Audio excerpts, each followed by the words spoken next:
Zeke is washed, he's trash, he's useless, and that's why he needs to retire and be forgotten just like Le'Veon Bell. These are 5 NFL players that fell off.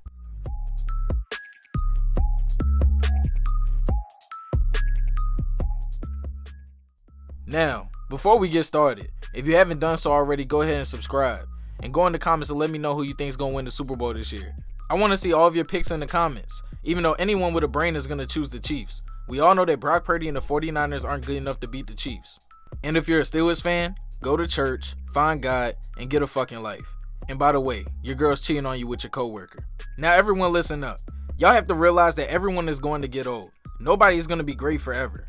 Father Time waits for no man, and eventually your favorite star is going to be washed and possibly forgotten. Quarterbacks' arms will eventually weaken at the end of their careers, just like Drew Brees. Receivers begin to lose their speed and elusiveness, and running backs can't withstand the wear and tear on their bodies, which is why their position has the shortest careers in the league. But that goes for not just offensive players, but defensive players as well, such as the Honey Badger, Richard Sherman, and Josh Norman.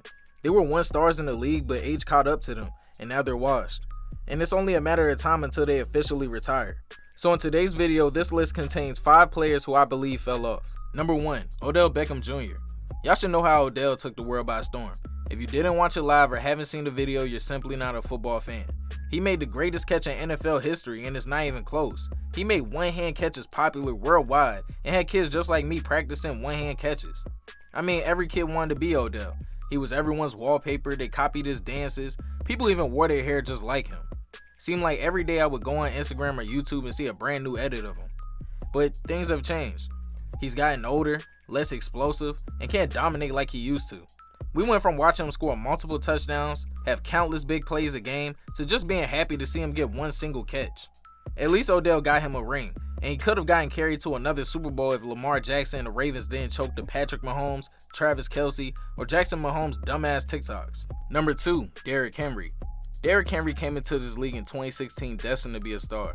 He dominated at Alabama and even won a Heisman Trophy. And are you even surprised? He's 6'3", 240 pounds of pure destruction with a mean stiff arm. Just ask his victims. Just ask Josh Norman. Even though he started slow in his career, his production eventually picked up after his monster game versus Jacksonville. He put together a few great seasons and was nicknamed King Henry and was the best running back in the NFL. Key word, was. It just feels like he lost a step. He's not as dominant as what he once was. Maybe he just had a bad year, or maybe his age is catching up to him and he peaked.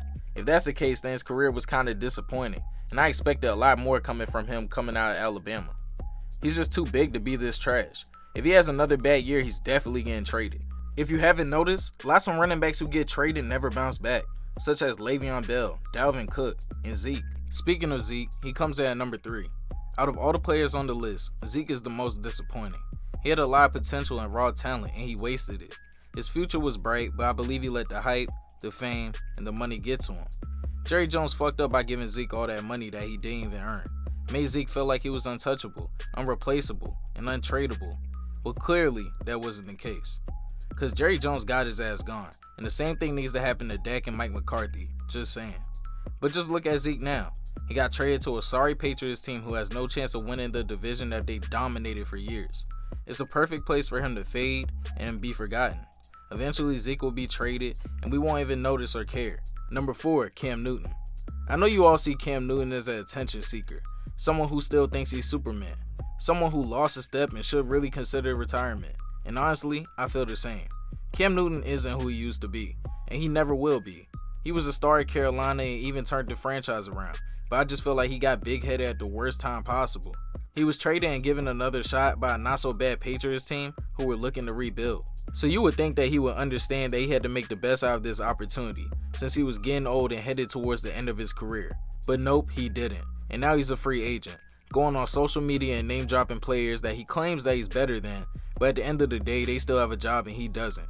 What he needs to do is focus on coaching and mentoring his kids on his 7-for-7 team, and leave his playing days behind him. If he really wanted another shot, he would shut his mouth, work hard, make some calls, and prepare for another opportunity that comes his way. And Cam, if you see this, cut your hair. That shit looks awful. Number 5, DeAndre Hopkins. DeAndre Hopkins over the past few years been getting passed around like a blunt. The worst teams in the NFL have been having a 4-year-long hotbox session smoking on that DeAndre Hopkins pack. How you go from the Texans, to the Cardinals, to the sorry ass Titans. I don't know what he did, but this has to be karma or something.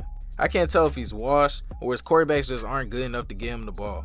Well, I blame Deshaun Watson, because if he didn't get in trouble, then Deshaun and DeAndre could still be getting their pregame massages. That's probably the reason why DeAndre Hopkins hasn't been dominated. He needs his pregame massages to activate. Maybe that's the case. Or maybe he just needs to be on the right team in the right situation. Would be interesting to watch DeAndre Hopkins play for a championship caliber team, like the Ravens, the Lions, or maybe even back with the Texans. DeAndre Hopkins playing with a rising star quarterback CJ Stroud would be interesting. Now, if you made it to the end of the video, I just want to say thank you for watching. And if you haven't done so already, go ahead and subscribe. Also, go down to the comments and let me know what your Super Bowl prediction is. Until next time.